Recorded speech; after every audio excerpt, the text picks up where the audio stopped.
उसी के सेलिब्रेशन के लिए अपनी कार में नताशा और के पता है प्रेरणा, इस रेस्टोरेंट के समोसे बहुत फेमस है। इसकी खट्टी और मीठी चटनी भी बड़ी यम्मी। प्रेरणा, किंजल और नताशा तीनों बचपन की पक्की सहेलियां हैं। किंजल और नताशा दोनों अमीर घर से हैं, जबकि प्रेरणा गरीब घर की लड़की है। प्रेरणा की मां अक्सर बीमार रहती थी और उसके पिता सिक्योरिटी गार्ड की नौकरी करते हैं, जिससे महज उन्हें 10,000 रुपए महीने ही मिलते थे और उसी में उनको अपना घर खर्च चलाना होता था। प्रेरणा अपने घर के गरीब हालातों को अच्छे से जानती है, इसीलिए वो कभी भी अपने माता पिता से कोई फरमाइश नहीं करती थी। इसीलिए प्रेरणा की दोनों सहेलियां अक्सर उसकी मदद करती थी। तीनों सहेलियों ने 12वीं की परीक्षा में टॉप किया था। उसी के सेलिब्रेशन के लिए अपनी कार में नताशा और किंजल प्रेरणा को एक बड़े से रेस्टोरेंट में लेकर जाती है। चलो वहां बैठते हैं। पता है प्रेरणा, इस रेस्टोरेंट के समोसे बहुत फेमस है। इसकी खट्टी और मीठी चटनी भी बड़ी यम्मी है, इसीलिए हम तुझे यहाँ लाए हैं। तुझे समोसे बहुत पसंद है ना, इसीलिए। प्रेरणा को समोसे खाना बहुत ही पसंद था, इसीलिए अक्सर किंजल और नताशा अपने पैसों से उसे समोसे खिलाती थी। कुछ ही देर में ऑर्डर उनकी टेबल पर आ जाता है और प्रेरणा बेधड़क होकर वो समोसे खाने लगती है। वाह यार, ये समोसे तो बहुत ही तीखे और कुरकुरे हैं। सचमुच इसकी चटनी का भी जवाब नहीं। खाकर तो मजा ही आ गया। इतने टेस्टी समोसे मैंने आज तक नहीं खाए। प्रेरणा बड़ी ही खुशी से वो समोसे खाती है। नताशा और किंजल उसके लिए और समोसे मंगवाती है, जिन्हें प्रेरणा पल भर में चट कर जाती है।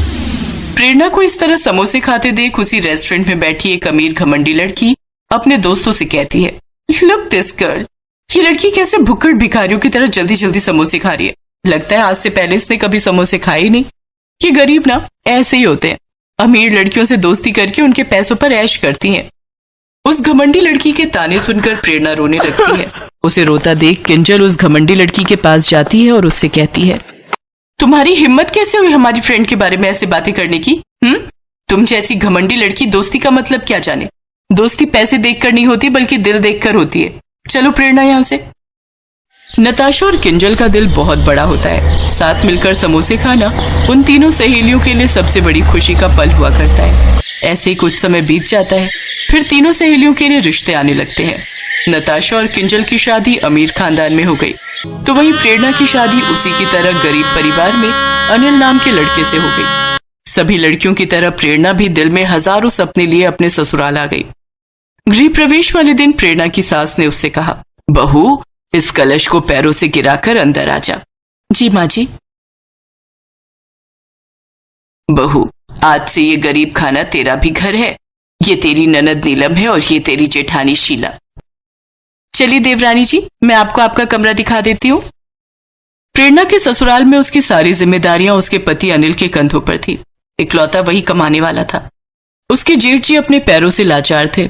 वो चल फिर नहीं सकते थे, जिस वजह से घर में पैसों की तंगी बनी रहती थी। इसीलिए अपनी ख्वाहिश को मारकर प्रेरणा ने खुद को अपने गरीब ससुराल में ढाल लिया।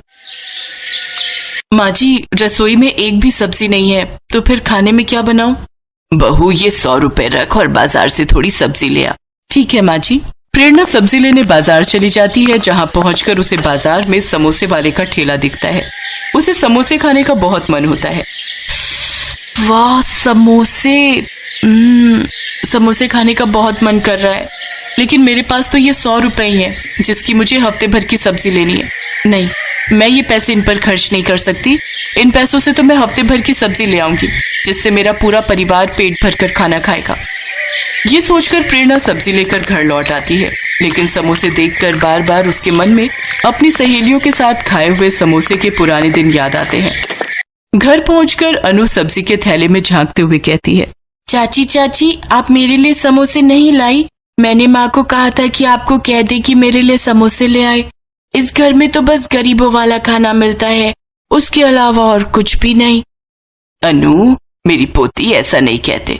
जा बाहर देख, तेरी सहेलियां तुझे खेलने के लिए बुलाने आई हैं। अक्सर प्रेरणा जब भी बाजार जाती तो उसका समोसे खाने का बहुत मन करता, लेकिन वो अक्सर अपना मन मार कर रह जाती। एक रोज नताशा और किंजल प्रेरणा से मिलने उसके ससुराल आती हैं। किंजल, आज प्रेरणा हमें देखकर कितनी खुश होगी ना। वो देख, शायद यही उसका ससुराल है। चल अंदर चलते हैं। दोनों सहेलियां अंदर जाती हैं। प्रेरणा फटी पुरानी साड़ी पहने चूल्हे में रोटी सेक रही होती है। जहां दोनों सहेलियां महंगी साड़ी पहने और हाथ में पर्स लिए उसके दरवाजे पर खड़ी होती हैं। जी, आप दोनों कौन? हमें प्रेरणा से मिलना है। अरे नताशा, किंजल, तुम दोनों? माँ जी, दीदी, ये मेरी सहेलियां हैं। उन दोनों को देख सभी चौंक जाते हैं। प्रेरणा, तुम अपनी सहेलियों के पास बैठो, मैं चाय लेकर आती हूँ। वो सभी अपनी हैसियत के अनुसार उन दोनों की खूब खातिरदारी करते हैं। अच्छा प्रेरणा, अब हम चलते हैं, मगर हम फिर आएंगे। दोनों वहां से चली जाती हैं। दोनों रास्ते में बात करते हुए जाती हैं। भले ही प्रेरणा के ससुराल वाले गरीब हैं, लेकिन वो सब दिल के बहुत अच्छे हैं। सही कहा, लेकिन मैं अक्सर सोचती थी कि प्रेरणा की शादी किसी अच्छे घर में हो, जहां उसे समोसे खाने के लिए तरसना नहीं पड़ेगा। लेकिन तूने देखा ना, शादी के बाद भी प्रेरणा को रूखा सूखा ही खाना पड़ रहा है। अरे ये भी कोई जिंदगी है? उसने शादी से पहले भी गरीबी देखी और अब शादी के बाद भी उसे समोसे खाने के लिए भी तरसना पड़ रहा है।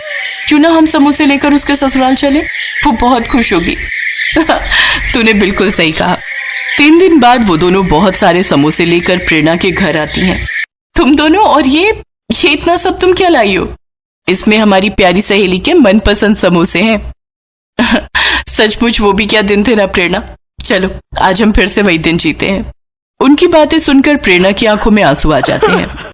आज फिर तुम दोनों ने मिलकर मुझे बहुत बड़ी खुशी दी है। तुम दोनों सच में बहुत अच्छी हो। एक खुशी अभी और बाकी है। ये ले, ये पैसे तू रख ले और अपना खुद का काम स्टार्ट कर। वैसे भी तू बहुत अच्छा खाना बनाती है। हाँ, और हमें पूरा विश्वास है तुम बहुत अच्छा काम कर सकती हो। प्रेरणा बहुत खुश होती है। अपनी सहेलियों का उस पर यह विश्वास देखकर वो खुद का समोसे का काम शुरू कर देती है। उसके समोसों का जादू सब पर चल जाता है और कुछ ही समय में उसके घर के हालात बहुत सुधर जाते हैं। अब नताशा और किंजल भी अक्सर प्रेरणा से मिलने और उसके हाथ के समोसे खाने उसकी दुकान पर आती रहती थी।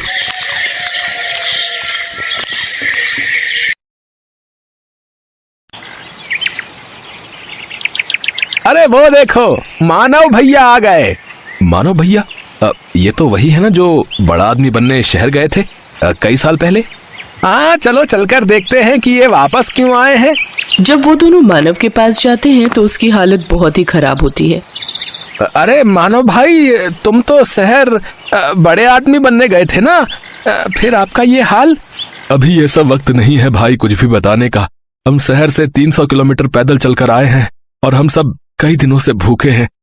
अगर हो सके तो हमें राशन पानी कुछ दिन के लिए उधार दे दो भैया। तुम अपने घर जाओ और आराम करो मानव भाई।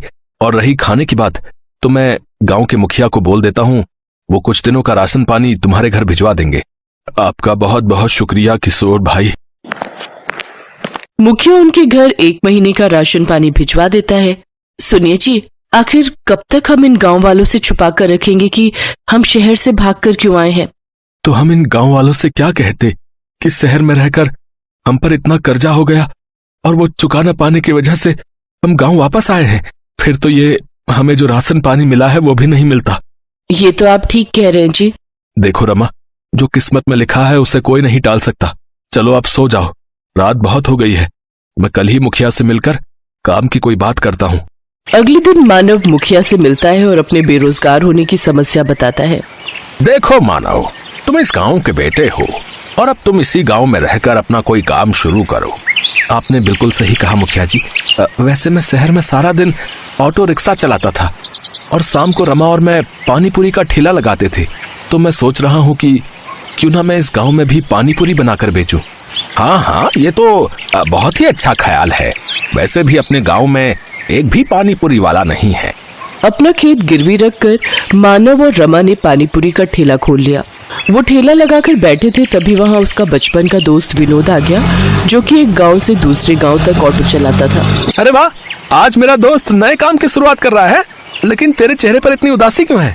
क्या बताऊं यार, ठेला लगाए पूरे 2 घंटे हो गए लेकिन अभी भी एक भी बोनी नहीं हुई। अच्छा बता, कितने की प्लेट दे रहा है तू इन गोलगप्पों की? भैया 10 रुपए के 5 गोलगप्पे हैं बस।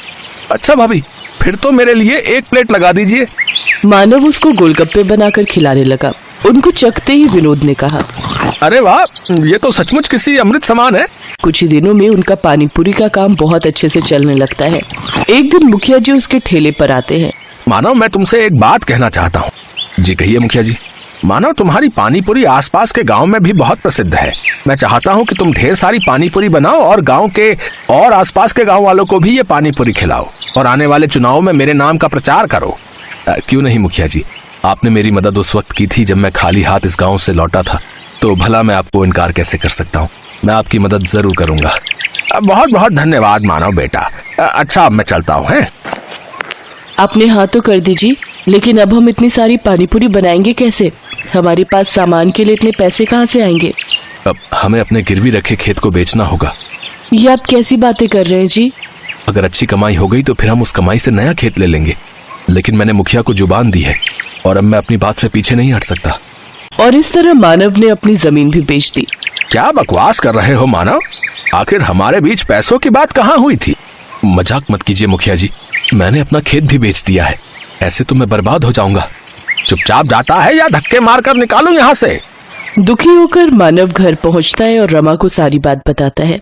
अब तो हम लोग भूखे मर जाएंगे जी, जो बचा खुचा था वो भी हमने बेच दिया।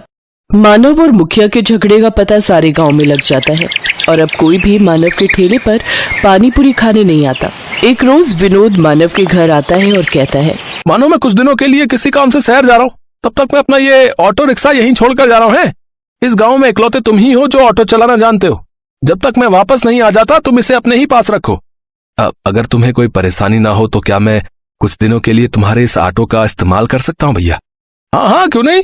अरे ये भी कोई पूछने की बात है? इतना कहकर विनोद वहां से चला जाता है। सुनिए जी, मुखिया जी ने जो ढेर सारी पानीपुरी बनवाई थी, क्यों ना हम उन पानीपुरियों को ऑटो में ले जाकर आसपास के गांव में बेचें। मानव रमा के साथ मिलकर गांव-गांव घूमकर अपनी बनाई हुई पानीपुरी बेचने लगा। देखते ही देखते वो दोनों ऑटो रिक्शा पानीपुरी वाले नाम से फेमस हो गए। आज मैं बहुत खुश हूँ। हमेशा से कर्जे से भागते आया हूँ, लेकिन आज तो ऐसा लग रहा है मानो मैं दुनिया जीत चुका हूँ। कुछ दिन बाद विनोद एक नया ऑटो लेकर गांव पहुंचा। अरे वाह विनोद, नया ऑटो? लेकिन तेरे पास तो पहले से ही ऑटो है ना, फिर ये किस लिए? अरे वो ऑटो अब पुराना हो चुका है यार, और मैं उसे बेचने की भी सोच रहा हूँ। मैं अब एक गांव से दूसरे गांव की सवारियां छोड़ने की बजाय गांव से शहर तक की सवारियों को छोड़ूंगा। अगर आप बुरा ना मानो विनोद भाई, तो क्या ये ऑटो हमें बेच सकते हो? अरे ये भी कोई पूछने की बात है? आज से ये ऑटो आपका हुआ है। तेरी बड़ी मेहरबानी मेरे दोस्त। ये ले, ये तेरे ऑटो रिक्शा के पैसे पकड़। रमा और मानव तो ऑटो पाकर बहुत खुश थे। अब वो दोनों सारा दिन एक गांव से दूसरे गांव घूम कर पानीपुरी बेचा करते थे और लोग बड़ी आस लगाकर उनकी पानीपुरी के इंतजार में बैठा करते थे। उनका व्यापार अब बहुत अच्छा चलने लगा और उन्हें अच्छी आमदनी